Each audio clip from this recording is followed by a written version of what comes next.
जय श्री कृष्णा, जय श्री राधे।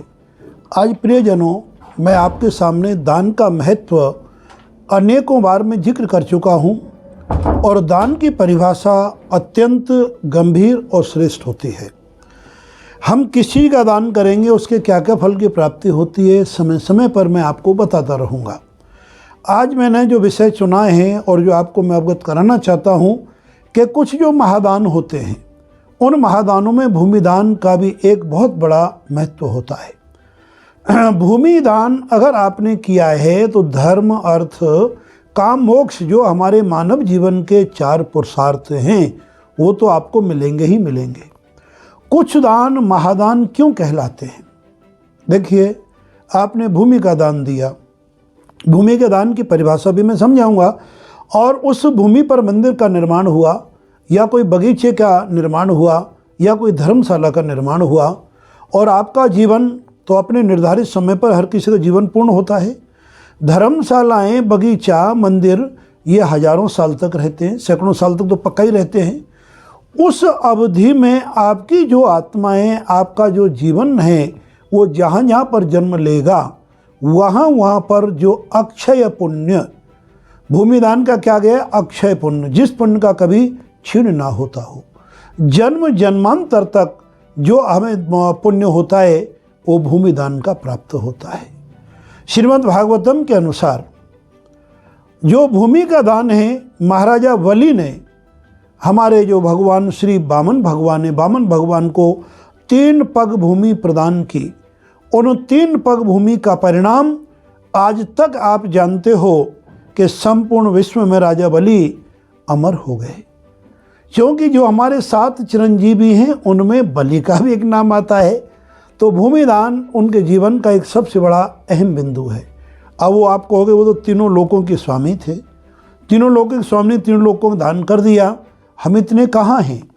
तो भूमिदान के बारे में पहले मैंने बताया कि मंदिर, धर्मशाला, हॉस्पिटल, बगीचा, इनके निमित्त जहाँ कहीं कोई अभियान चलता है, उस अभियान में अपनी ओर से 1 गज, 1 इंच, 5 गज, 5 इंच या जितना आपकी सामर्थ्य, जितनी शक्ति है उतना आप जरूर अपना दान दें।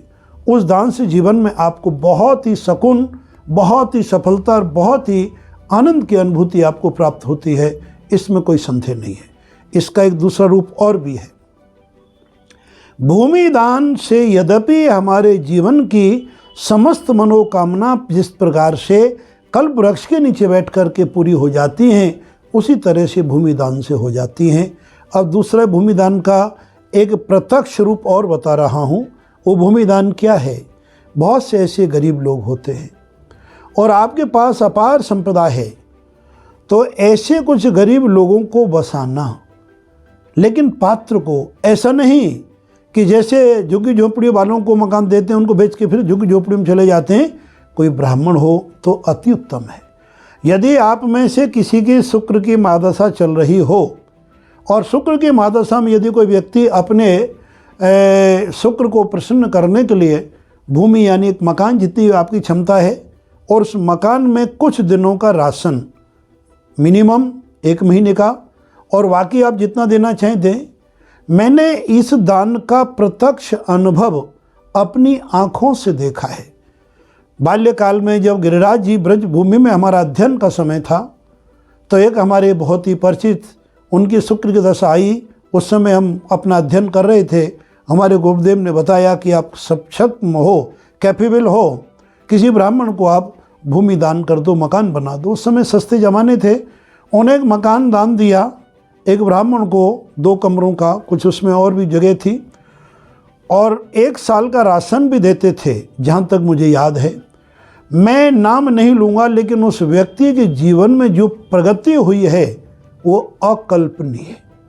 अगर आप इस काम के कैपेबल हैं तो भूमिदान अवश्य करें।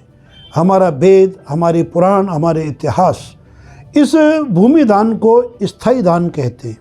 जैसे आपने भोजन दान कराया, वो तो 6 घंटे बाद वापस भूख लगनी है। विद्या का दान करेंगे, 1 जन्म के पर्यंत वो दूसरा जन्म धारण करेगा तो विद्या वहीं पर स्टॉप हो जाएगी। लेकिन भूमिदान आप अनेक आप जन्म लेते रहेंगे।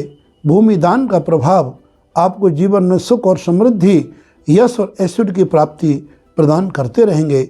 इससे आप अपने जीवन में देखोगे कि भौतिक मन का आत्मसंतुष्टि, जो अनेकों बार मैं कहता हूँ सब कुछ जीवन में मिलता है, लेकिन आत्मसंतुष्टि, आत्मसुख मिलना परम आवश्यक है, जो कि हमें प्रभु की कृपा से ही प्राप्त हो सकता है।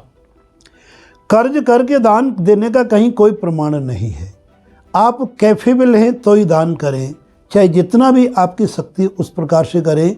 इस प्रकार की घरेलू वार्ताएं जिनके बारे में आप सभी को ज्ञान होना चाहिए, और जो इसमें दोहा को बार बार कहता हूँ चौपाई को कि सिमट सिमट जल भरहि तालाबा, जिम सतगुण सज्जन पही आबा। ये ज्ञान के बिंदु, ज्ञान के मोती आपको इकट्ठे होकर के सरोवर का रूप धारण करेंगे, आप ज्ञानवान बनेंगे।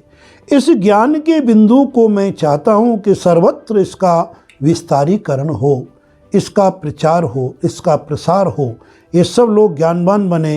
तो जो मेरे वक्तव्य हैं, जो मेरे वीडियोज हैं, उन्हें आगे अपने ग्रुपों में शेयर करें। और तो और अगर आप नए हैं, अगर आपने हमारे चैनल को सब्सक्राइब नहीं किया है तो सब्सक्राइब करें, बेल आइकन जरूर दबाना ना भूलें। तो आज की वीडियो में सिर्फ आपको इतना ही हम कहेंगे। आगे फिर आपको नए वीडियो लेकर के आपके सामने आते रहेंगे, और जितने ज्ञान की गंगा है आपके सामने बहाते रहेंगे। जय श्री कृष्णा एवं जय श्री राधे।